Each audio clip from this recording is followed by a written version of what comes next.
Hello everyone, I am super excited and super joyed to welcome you to the last module of this beautiful course. I really hope that you've had a great time from the very first module till date, till this particular module.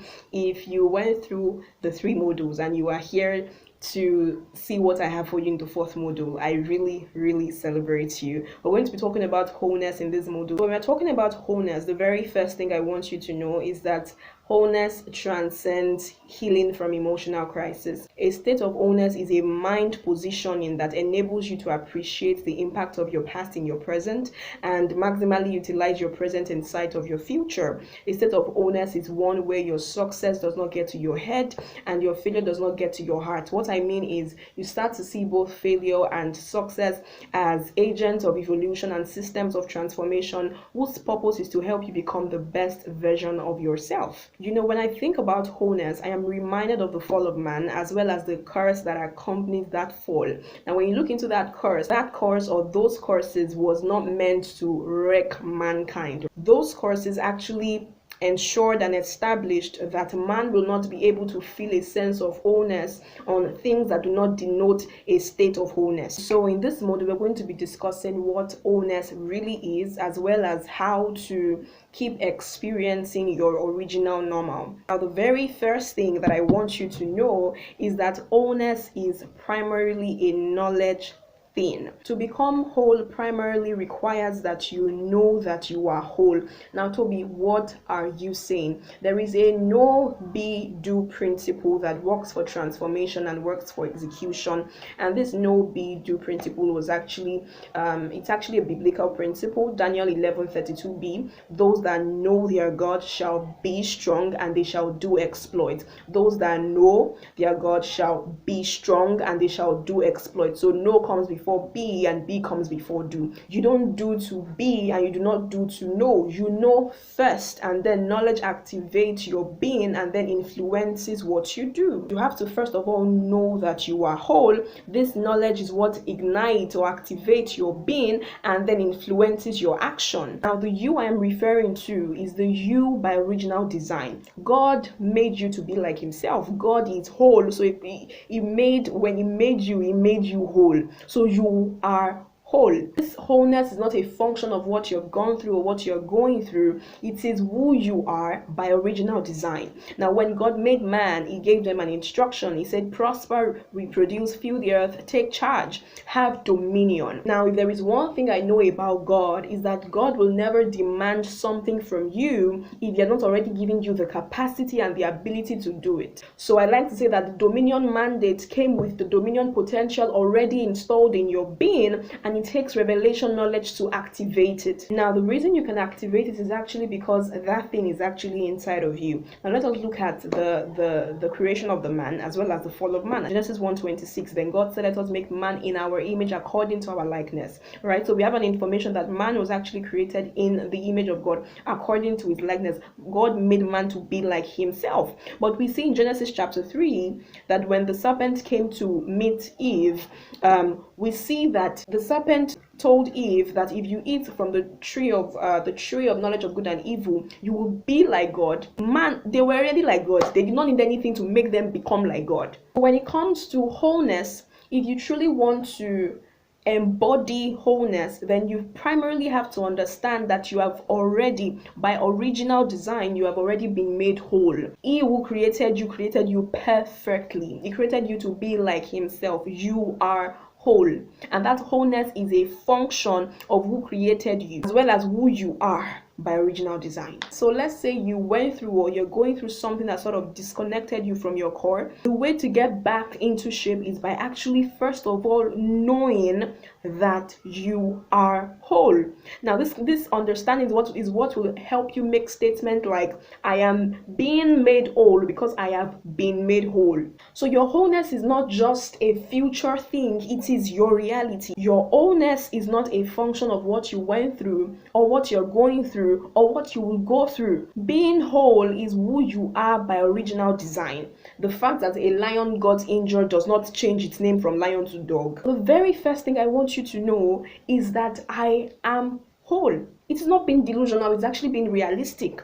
Identifying with who you are by original design is the way to life. Identifying with who you are by original design is actually humility. It's actually a sign of responsibility. So you might be saying to yourself, Tobiloba Sarah, sincerely speaking, I'm actually still dealing with so trauma. I'm still dealing with so PTSD. Are you dealing with the PTSD? Yes. Are you dealing with are you still getting triggered? Are you still in your healing phase? Yes. Are you whole? Yes. Have you been made whole? Yes. Are you being made whole? Yes. If you do not know who you are, you would spend time, you would waste time literally becoming who you are not. You do not clear out darkness by ruminating about the darkness. If you want light, you turn on the light. A major problem that a lot of people have is that they have given VIP tags to their imperfections and their weaknesses, and they've allowed these things to define who they are. And guess what? The know, be, do principle still works. So when the only thing you know is your imperfections and your weaknesses, and you keep seeing yourself as a victim, the only thing that knowledge will help you to do is that it will help you to keep exuding weakness, which will definitely impede on your creativity and affect the kind of results that you would produce. What you do are channels through which you express who you are. Now, who are you? Ephesians 1:11 in the Message translation says that it is in Christ that we find out who we are and what we are living for. So when you know who God is, it is synonymous to knowing who you are. So the way to really look inward is actually to behold, because the more you behold, you become. You behold to become. Even if you've gone through anything that has caused any form of identity distortion, the very first thing that you want to get conscious of again is that you are whole. You want to be restored back to who you are by original design through knowledge. So I am very big on knowing God, because I know that the more I know Him, I get to know myself. The fact that the Messiah was born in a manger did not make Him less of a Messiah. So whatever I go through does not make me less of who I am by original design. As He is, so am I in this world. God made you. God is whole. God made you like Himself. God did not make a substandard you. God did not make second class God. God did not make a mini God. He made you like Himself. So who you are by original design is whole. A lot of people have not been able to live up to the standard of where growth has brought them to, because they do not just understand they don't understand this knowledge of wholeness. A lot of people are caught up in that wind of always trying to do something to be whole. You don't do something to be whole. If you are in that journey, in that pursuit to always do something to be whole, believe me, you would never get to the finish line. Purpose is a destination that we live out as a journey. And the beautiful thing about doing purpose the right way is that every stage, every process comes with its fulfillment. That is, you are still doing something. There is a goal. There is something that you're working on. But even as you are in the process, you are experiencing fulfillment while at it. So I am not even doing purpose to be whole. I am whole. That's why I am able to do purpose. So even as you're going through your healing and your recovery phase, I want you to always remember that I am being made whole because I have already been made whole. The second thing about a state of wholeness is that a state of wholeness is one where you are able to take responsibility for your actions and your reactions. A state of wholeness is one that helps you to look at things holistically and objectively. A state of wholeness is one that helps you to see where you were wrong and where you were right. A state of wholeness is one that helps you to understand that you do not do things because people triggered you to do it. A state of wholeness is one that makes you understand that you actually did something because you had the capacity to do it. If you take a tin of milk, for example, and you place pressure on that tin of milk, what will come out of that tin of milk is milk. It's not, rice will not come out of a tin of milk. If pressure is placed on you, it is what is inside of you that will come out. So when you are in a state of wholeness, you would stop blaming people and you stop blaming yourself. You would start to actually look at things holistically. You start to look at things rightly. You start to properly scrutinize your actions. I didn't do this right. Even though this was done to me, I was not supposed to respond in this manner. When you are in the state of wholeness, you are self-aware. You're not sweeping things under the carpet and just keeping yourself either in the self-righteousness or in the self-condemnation corner. No. Another thing about the state of wholeness is that the state of wholeness is one where you are compassionate and you are mindful. You are compassionate to yourself and you are compassionate to others. Being compassionate to others is actually where true forgiveness is birthed from. Now, forgiveness is something that a lot of people struggle with. And if you are a spiritual person, right, you're always, why can't you forgive? Why can't you forgive and forget? God not say we should forgive, and you're expected to just forget about everything. And oftentimes this forgiveness that is talked about is actually avoidance, right? And I want you to understand the fact that avoidance is not synonymous to moving on. Avoidance is not synonymous to moving on the same way time does not heal. A lot of people say time heals. Time does not really heal. Revelation does. Revelation birthed from viewing yourself from the lenses of your real unstained identity, enabling you to choose personal responsibility over self-righteousness and self-condemnation. So one of the ways you know that you are actually enforcing your wholeness is that you are mindful and you are compassionate. You are compassionate to yourself, you're compassionate to others. This is what will enable you to forgive yourself for making certain decisions. When you really start to enforce this wholeness, it influences how you pass judgment. You just get, I'm telling you, it helps you to be more compassionate. You are able to share your life again. You are not, it starts to tick off that place of hypervigilance that comes with PTSD, that place of hypervigilance. It starts to take it off. You are not hypervigilant. Instead, you are very aware. You consciously start to create healthy boundaries. This is what will bring you out again of whatever kind of shell to start to really enjoy life and experience life in its fullness again. Another thing I want you to know about wholeness is that wholeness is not the absence of process and growth. Wholeness does not take process away, no. Instead, wholeness helps you to explore and enjoy the process. It helps you to enjoy the phases of your growth. It helps you to be patient. It helps you to make the best of your present in sight of your future. The state of wholeness reduces your chances of constantly getting overwhelmed, right? Because wholeness really helps you to pay attention to details. It helps you to be patient with your process. It helps you to pay attention to your journey. It helps you to know that I am on my journey. You are on your journey. I know that you are running your own race and I am running my own race, and we all are working together to ensure that dominion is made possible. Another thing I want you to know about wholeness is that nobody is wired to complete you. Nobody is wired to complete you, not even your spouse. They are not your better half, they are your complete other. Getting into a union due to fear of loneliness or a desire for completeness actually connotes a state of loneliness. It connotes a mind state of loneliness. What I really want you to take from this point is that nobody is wired to complete you. Colossians chapter 2 verse 10 says that you are made complete in him, in Christ, who is the head of all principality and power. So in the next few minutes, I'm going to be speaking with you about how to experience or how to keep experiencing your new normal, which is actually your original normal. So let's get right into it. The very first thing I would say is you must enable your environment to facilitate growth. I say this particular thing almost everywhere and every time. You must enable your environment to facilitate growth. This is very, very important because every day, every time we're exposed to a lot of signals, we're exposed to information, we're exposed to a lot of things, from social media to interacting with people to just interacting with people on different levels or on different platforms, physically, virtually, anyhow. We are exposed to a lot of information, and so if we're not going to if these informations are not going to deteriorate us, we have to be very, very particular about the kind of information that we surround ourselves with. What I mean is you have to deliberately systemize your life to ensure that every day you are learning something. Maybe book, if it's not book, maybe a YouTube video. Just have those YouTube channels that you watch. Just know the kind of podcast you like to listen to, the kind of books you want to read, the kind of conversations you want to have. Just intentionally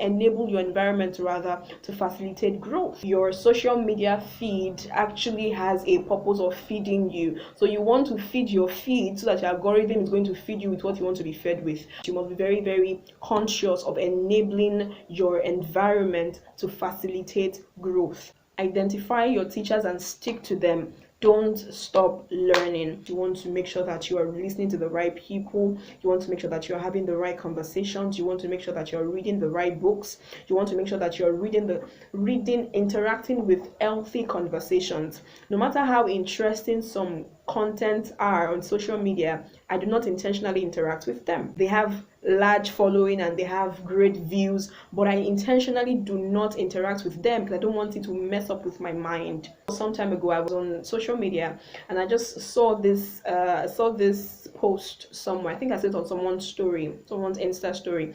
And what I found about that particular page is that the kind of content that they release is one that's always talking about, oh, how after a very long time, they found out that the father was not the real father of his children, and that is the kind of content that they keep putting out. Content that keeps, saying that, oh, this particular gender is not this.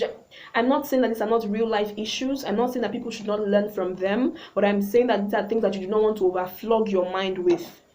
You do not want to overflog your mind with it. That is the only thing that you are beholding. Then you remember what we said. Yes, over dwelling on things like this will only pollute my mind, right? And I understand, guard your heart with all diligence, because out of it flows the issues of life. So I'm very, very particular about guarding my heart and being careful of what I feed my mind with. I do not want to mess up the beautiful thing that is being built in my mind. The second thing I would say, when it comes to experiencing and normalizing the new normal, which is the original normal, is that you want to be deliberate. You want to be deliberate about your knowledge efflux or your knowledge outflow.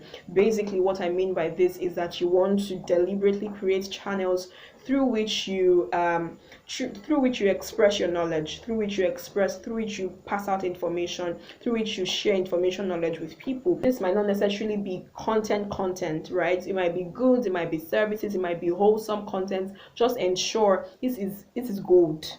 I'm telling you, it is gold. Just ensure that